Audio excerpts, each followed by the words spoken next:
Guys blogging শুরু করছি, কিন্তু ঘুরতে যাবো না। এটা কি হয়? জাতি কি আমাকে মেনে নেবে?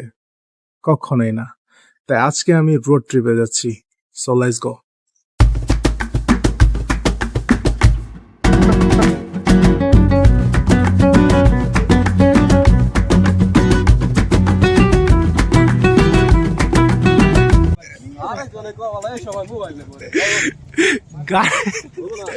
গাড়ি গেছে বন্ধে।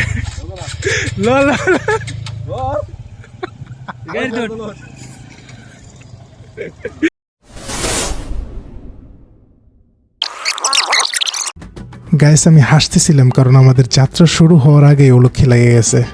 কাহিনী কি হয়েছে সেটা বোঝাই বলতেছি। তো নাজমুলের বাইকটা কোনো কারণে স্টার্ট হইতেছিল না, আর যার জন্য এখন দঞ্চেল লাঠিতে এটা নিয়ে যাইতে হইব মিস্ত্রি দোকানে। তো আমাদের রোড ট্রিপটা শুরু করার কথা ছিল 10টার দিকে, কিন্তু বাইকের প্রবলেম থাকার কারণে আমাদের রোড ট্রিপটা শুরু হয় 12টা বাজে। বাট কাহিনী এখানেই শেষ হয় না, 12টার পরে আরেকটা কাহিনী ঘটে। তো কাহিনী শুরু করার আগে ভিডিওটা একটু দেখেন। তো ভিডিওর মধ্যে দেখতে পাচ্ছেন এখানে কাকায় শুটকুট পরে বসে রয়েছে। তো এটা একটু মনে রাখেন, তারপরে ঘটনা বলতেছি।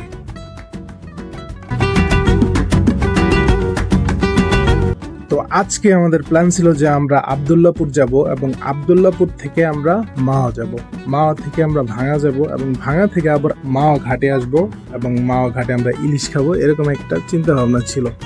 যার জন্য আমরা 4টা বাইক রেডি হই এবং 4টা বাইকের মধ্যে অলরেডি একটা বাইকের মধ্যে প্রবলেম হয়েছে, যার জন্য 2 ঘন্টা লেট হয়েছে, এটা আপনারা দেখলেন।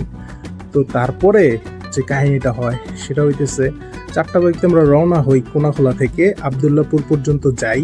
সেখানে আমরা 3টা বাইক ওয়েট করতেছিলাম কারণ আমাদের একটা বাইক পিছনে রয়ে গেছে। তো আমরা টোল দিয়া সেখানে আমরা ওয়েট করতেছিলাম এবং কাকাকে ফোন দিলাম, যেই কাকার কথা বলছি, যে কাকার শুটকুটটা কথা মনে রাখেন। তো কাহিনী যেটা হইছে, ফোন দেওয়ার পর জানতে পারলাম যে কাকার নাকি শুটটা হারাই গেছে, কারণ কাকা খুইলা হাতের মধ্যে রাখছিল, কখন পড়ে গেছে বুঝতে পারে নাই। তো সেটা খুঁজতেই আবার রিটার্ন ব্যাক হয়েছে। তো এইটা হচ্ছিল কাহিনী। তো এটা শোনার পর পুরাই মন মানসিকতা খারাপ হয়ে গেছে। তো পরপর 2টা সমস্যা শুধুমাত্র ট্রিপ শুরু হওয়ার আগেই দেখা গেল, যার জন্য এখন সবাই সিদ্ধান্ত নিছে যে আজকে আর যাওয়া হবে না রোড ট্রিপে। তো আমরা এখন ব্যাক করব। বাট আমি তো নাসরবান্দা, আমি সিদ্ধান্ত নিছি যে শুধুমাত্র একটা শুট হারানোর কারণে এত দূরে আইসা চলে যাব, এটা আসলে মানায় না। তো আমি চিন্তা করলাম যে আমি একাই যাব যদি কেউ নাও যায়। পরে আমার সাথে সেরাজুল যায়, তো আমরা 2জন মিলেই ট্রিপটা কমপ্লিট করি। তো যেহেতু সবাই নাই, তার জন্য আমরা 2জনে চিন্তা করছি যে শুধুমাত্র আমরা পদ্মাটা পার হব এবং সেখান থেকে ঘুরে রিটার্ন চলে আসবো, এতটুকুই থাকবে। বাকি অ্যাক্টিভিটিস যেগুলো চিন্তা ভাবনা ছিল সেগুলো আর করবো না। কিন্তু সেখানেও একটা প্রবলেম হয়, আমি শুধুমাত্র পদ্মার ব্রিজের ভিডিওটা করতে পারছি, তারপরে আমার ফোনে কি একটা প্রবলেম হয় বুঝতেছি না, ফোন পুরাই হ্যাং হয়ে গেছে এবং স্টিল এখনো পুরাই হ্যাং চলতেছে, ডিসপ্লে ঠিক মতো কাজ করতেছে না। তো এটা ছিল আমার লাইফের ওয়ান অফ দ্য একটা বাজে রোড ট্রিপ।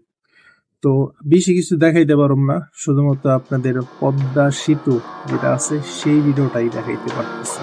চলুন সেটাই দেখি আর কি করা।